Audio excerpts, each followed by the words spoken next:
Hey guys, welcome to my April reading wrap-up. And I haven't done a tally here, but I feel like I did pretty good in the month of April reading-wise. For this month, I tried to only read one fiction book at a time. And unfortunately, I don't think I actually finished a single non-fiction book this month, interestingly enough. But I do think that I read more fiction than normal. I'll put up a tally here. I'll show you how many I read this month and how many I read average in the last couple months, and editing me will know if I read more in April or not. Either way, it was pretty good. This is also taking into consideration that we got our little foster kids back right at the end of March, and so did all this reading with 4 kids while homeschooling and doing a bunch of other things. Also, I'm getting over a cold. My voice is going to sound really funny today. I have some hot cocoa here that will help me out. Hopefully my voice carries all the way through. So this month I decided to take a page out of Gloria Thompson's book, and I am going to be going through my reading based on genre. So it looks like the genre that I read the most this month is mystery suspense. After that is manga. After reading my first manga, I actually did quite a few, / there's also one graphic novel in there. And then there's historical fiction, fantasy, and then like an outlier that doesn't really fit into any of these categories. So let's get into this, I think, here. First, we'll start with the mystery suspense books that I don't have here. I read a ton of library books and NetGalley books this month, and so there's a lot of books that I don't have here physically that I want to talk about. So the very first one is The Maid. Now, I went into this one with pretty high expectations. People kept telling me they thought I would like it because it is about a maid that stumbles across a body when she's cleaning, and she is kind of accused for the murder because she reacts really suspiciously to the detective's questions when they question her. And our maid, her name is Molly Maid, and she seems to have Asperger's or autism or something going on. They never actually really discuss it throughout the book, but you can tell right away that there's something. She's telling you what people are saying and what they're doing, and she's telling you how she interprets that, but it's not correct. So she is an unreliable narrator because she she's relaying the things, but she's not sharing. She doesn't really even understand what's going on. And so for that reason, she is really suspicious too when she gets pulled into the detectives, goes to the station because they ask her questions, and she has these things that her grandmother told her that you're always supposed to do. You always, when you're chewing your food, you chew it at least 10 times before you swallow. And the detective just gave her a muffin, and the detective's asking her questions, but she's got this muffin in her mouth, but she has to chew it 10 times before she can answer the question. So it was interesting. It was written in first person, so like Molly is telling us all the things, and I did find it fascinating. I kind of liked her being the narrator the way she was, and I kind of didn't. And then there were some things that came out at the end of the book that really brought it down for me, but I did enjoy the unfolding of the story. I didn't love it, but I also didn't hate it. Then I read Free Fall, which is book 3 in the Alex Donovan series. I think it actually has a different name. This is by Nancy Mell. It is a Christian mystery, suspense, romance kind of story, except with Nancy Mell, her romance is very long, drawn out. Not everyone gets paired up at the end of every book. And I really enjoy this series because we follow behavioral analysts who are kind of like the profilers that we see on TV, and as someone that is fascinated by psychology and human behavior, I really like learning about the different things in the series. So normally they're profiling serial killers, but in this case they're actually profiling a serial kidnapper. No bodies have been found, but women fitting a certain physical description are going missing, and I really enjoyed following along. This one had circus vibes, and, well, not circus, I guess, like amusement park vibes going on. It had things to do with that, and I think she is becoming one of my favorite authors. I don't give all her books 5 stars, but I really like to see how she unfolds the story, so I enjoyed that one as well. Then one I just finished is Fallout by Carrie Stewart Parks, and I said this in my Patreon reading vlog that I'm pretty sure I've given every single one of Carrie Stewart Parks' books either 4 or 5 stars, and unfortunately this one had to go down to a 3-star. So we follow our main character named Samantha. Well, there's 2 main characters, but Samantha, her character is written in first person. She is an art teacher. She's teaching a class in a portable classroom, and she sees an SUV coming towards the classroom. She gets the kids out, the classroom gets hit, and things unfold. But then one of the people that was in the SUV is our other main character. His name is Dutch, and his perspective is told in third person.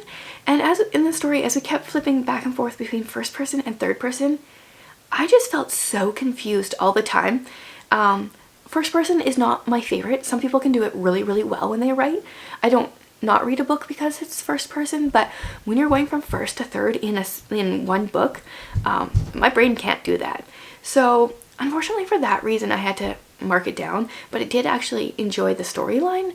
So that was really too bad because I have loved all her other books. I mean, some of the characters I didn't like in her Gwen Marcy series, but I really enjoyed the story, and it was enough to at least give it 4 stars.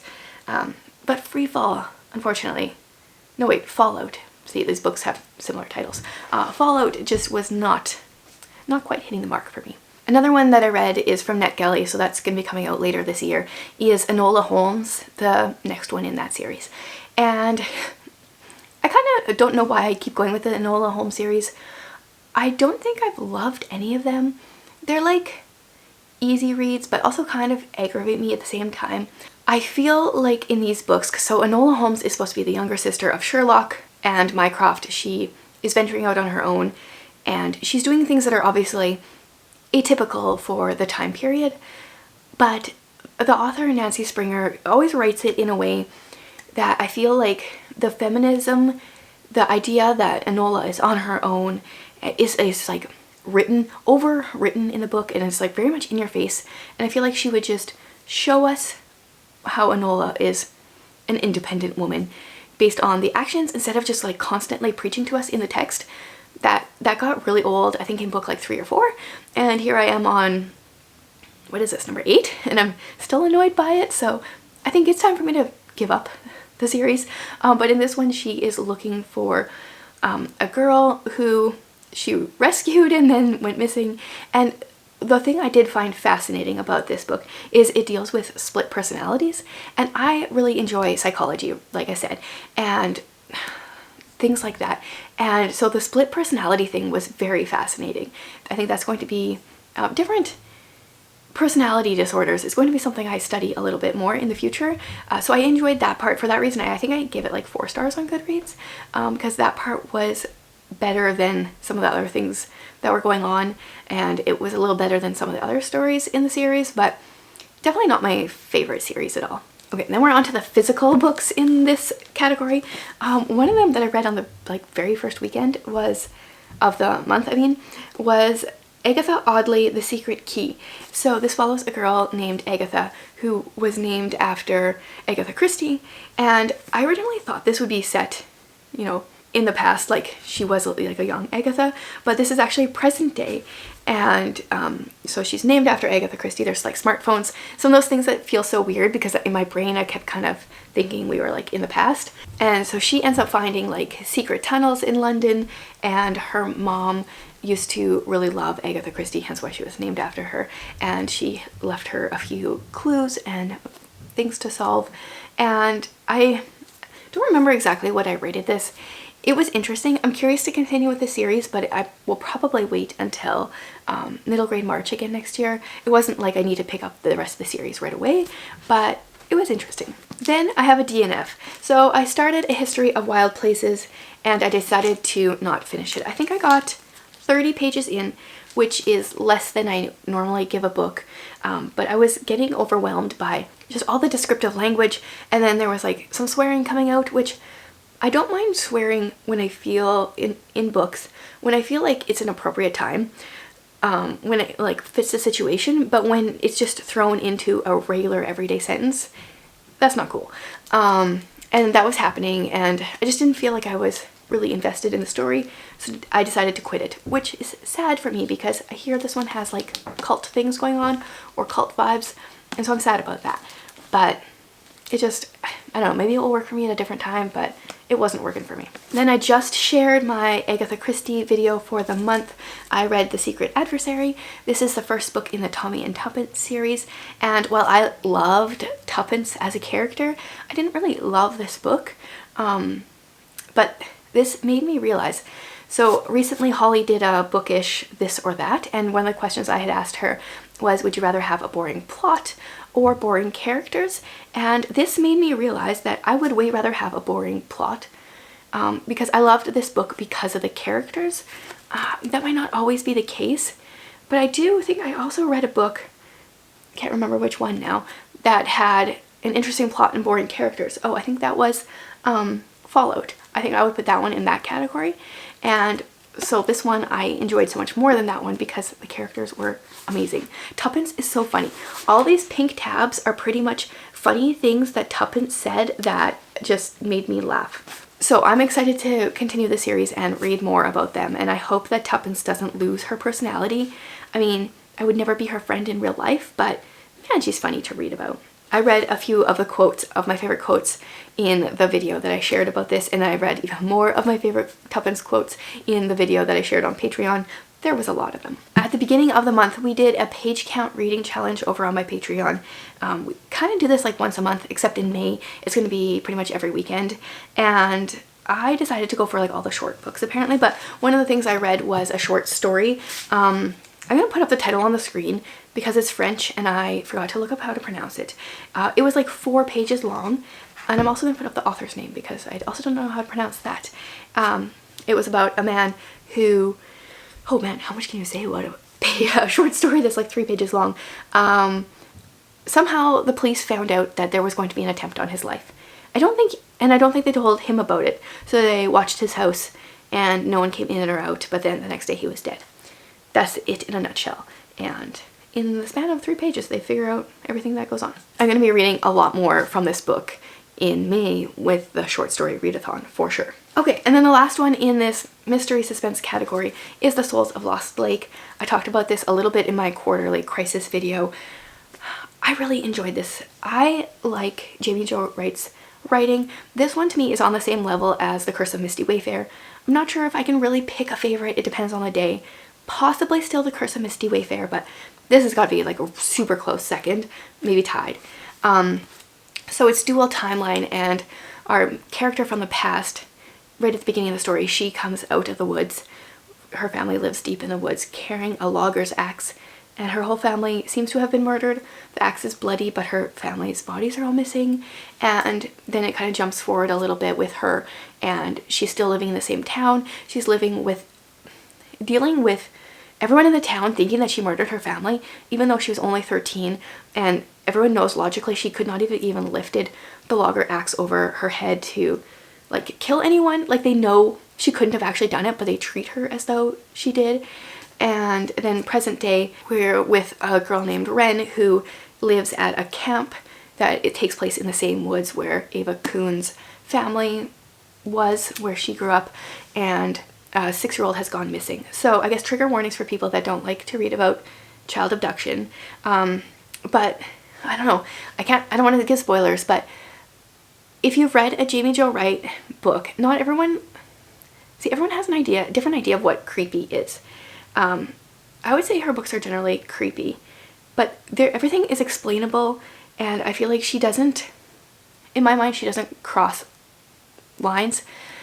But it depends on the person, right? Like, so Ava Kuhn's, we find out right at the beginning of the book, she actually witnessed her family being murdered, but she blacked it all out. Like, her memory from this certain moment is gone, and she slowly remembers more throughout the book. So she is reliving this scene of seeing her family be murdered. So it is maybe more violent and graphic than some, but personally, for me, I feel like Jamie Jo Wright doesn't pass a line that I'm uncomfortable with.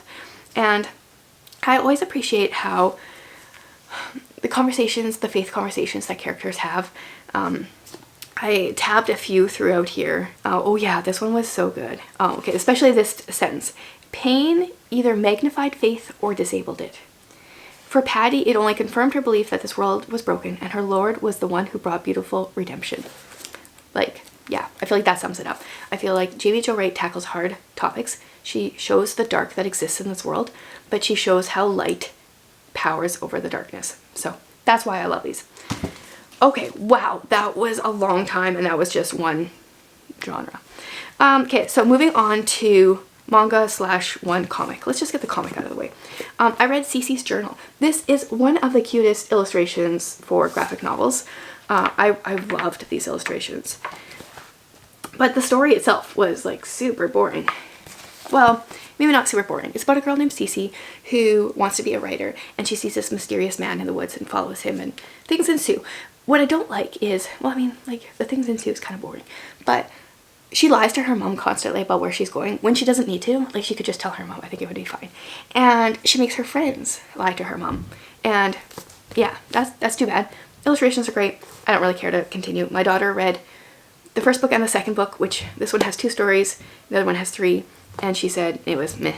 So whatever, I'm moving on. Okay, then I also talked about this in my quarterly crisis video. Is some of my favorites of the year so far. I read Spy Family books 1, 2, 3, and 4 this month, and I'm hooked on the series. I think I'm now like halfway through. It is about a man who is a spy, and for a mission he needs to get married and have a kid, and he doesn't realize that the woman that he marries is an assassin, and the child he has adopted is a telepath. And like, it's like almost like a cute, funny little story, except every now and then you'll have these scenes with the assassin, like, I don't know, 4 or 5 pages per book, per volume, where the assassin's doing her thing, and she's like dressed in a very different way than she normally dresses, and that's weird, but I don't know, I'm enjoying the story. The telepath girl is like the most adorable kid in the world. The cover of book 2 is totally what sucked me into wanting to try this series, and I'm enjoying it. It's fun. And then I DNF'd a couple of mangas. So I DNF'd Animal Crossing because it was weird and boring. I don't really care to say much more. I think I got 18 pages in with a manga that is nothing. And then I DNF'd Island in a Puddle. I got this one from NetGalley, and it starts out really interesting. It's like these siblings, a boy and a girl, who their mom is often working, and she doesn't come home. She only comes home like every couple weeks. They run out of food, and obviously like things are going on. Their home life is hard.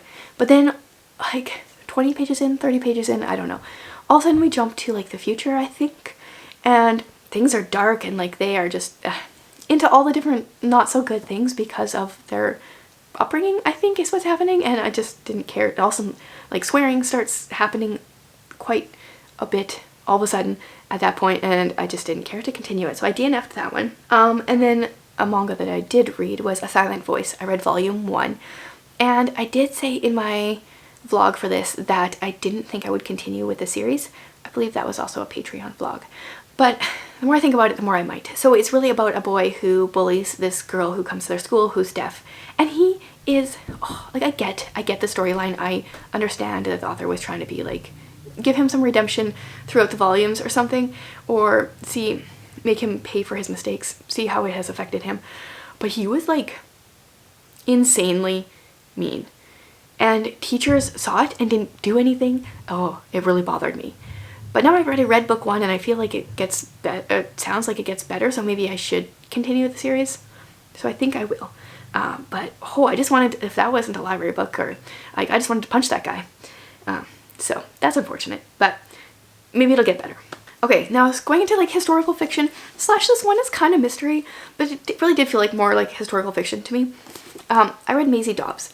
Yes, it is actually technically a mystery, but we follow the mystery for the first 65 pages. And then for 150 pages, we're pretty much just historical fiction. And then for the last, I don't know, 75 pages, we're back to mystery. Yeah, so it's about Maisie Dobbs, who started her career life as a 13-year-old maid. When she was 13, she became a maid for this family, and then they quickly realized that she was smart, so they decided to sponsor her, get her an education, and she ends up being kind of like a private investigator, but she's very specialized and has a unique way of doing things. And so at the beginning of the book, we're following a mystery as she's starting her business, and then we jump back and we read about her upbringing and how she spent World War I as a nurse. That part was so interesting to me. I really enjoyed all of that stuff. I felt like the middle part of the book was historical fiction, but I don't normally like historical fiction, so the way she sucked me in with the mystery first, I loved it. I know books often do that where they'll have like a first chapter and then you want to know more, so then you read on. But this one gave me 65 pages of mystery and wondering what was going to happen.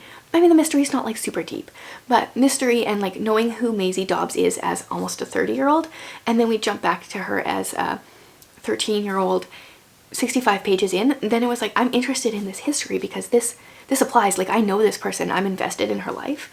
And then we jump forward again and finish solving the mystery. I really liked it. I don't see how the rest of the series could hold up because I think there's 17 books, so it's obviously going to be more mystery focused, I believe. It would have to be, I think, which might not be bad, but I was pleasantly surprised how much I really enjoyed this. I give this one 5 stars. It was 5 stars before the last like 40 pages, and if I could give a book more than 5 stars, I would. Like I always say, I base star ratings off of my enjoyment of the book, and I really enjoyed reading this one. Then my other historical fiction was a middle grade one, and this is Rescue by Jennifer A. Nielsen. And this is about a girl who lives in France and needs to help. She comes across a, what is he? He says he's a British pilot. I don't even remember what he actually was. Bleeding in her barn, and she kind of gets sucked into these things, finds out some things about her mom that she didn't realize, and she wants to help rescue people, I guess. And so it's pretty good. It didn't feel very original. I wasn't super in love with our character, but it was pretty good. I don't feel like I have much more to say about that one. Okay, then let's go down to fantasy / sci-fi. So I had 2 books, both by Sanderson. The first one was Dawn Shard. This is the novella in between Oathbringer and Rhythm of War. Novella, you guys, like, it's almost 300 pages long because, I mean, it compared to the 1,300 page other books, I guess it is a novella. But, so we follow Risen, who is not the captain of a ship. I can't think of her title. This one had to go back to the library. She's the person in charge of deciding where the ships go. Her ship, I don't know, I can't think of the word. And it was interesting to see some more of the magic that, not magic, I guess, whatever, the magic of the fantasy world, how that works. And we got to know one of the characters from the other books pretty well, and I enjoyed that part. It wasn't amazing, but it was a fun read. Sanderson always does a good job. And then another one is the sci-fi one, and this is Cytonic. So, Cytonic, what can I tell you about this? This is book 3 in the Skyward series. So this is set, whoa, someone dropped something upstairs. This is set in space, and I don't know, I feel like the books in the series all have a bit of a formula. First we have Spensa on her own, and then she meets a group of people, then she has to prove herself, etc. Unfortunately for this one, Spensa on her own was quite a bit of the book, and Spensa has a wit that does not come out so much when she's on her own. It only comes out when she knows people, or well, sometimes it's a defense mechanism as well, but I missed that. I'm really excited to see where Sanderson takes book 4. This was my least favorite of the series. I honestly don't know between 2 and 3. I loved book 1 though, so, and I want to see where this goes, so we'll do that. And then my last book is my outlier here. This is a YA freeverse novel. It is called One. This is about conjoined twins. They are, how much, like 15, 16 years old, and there's a lot I really liked about this book. There's a lot I didn't like. I wish this could have been a middle grade book because it dealt with conjoined twins in a really good way. Like, I learned a lot, and I know my daughter would like to read this, but I understand why this was made a YA book because it deals with topics like drinking. If one twin wants to drink, how it affects the other twin too, and smoking and relationships. Like, these are really big topics to conjoined twins, and you wouldn't get these topics in a middle grade book. I get it. So unfortunately, like, I didn't really care to read about them drinking or smoking or really the whole relationship thing. I don't know, that's a whole lot. So a different thing to think about. But I was invested in the story. It was interesting to see they had opportunities to like go public, and their decisions to not share their story or share their story and all that. And oh yeah, like I've never thought about what life would be like to be a conjoined twin until I read this, and I feel like it was done very, very well, other than it just felt too YA for me. But like I said, I understand that it had to in order to address some of these topics. So if you're interested in conjoined twins at all, I would recommend this book. Just know that like I didn't love it. It's a really weird thing. So I think that's all I read and DNF'd in the month of April. It felt like a lot. I enjoyed the whole reading one fiction book at a time.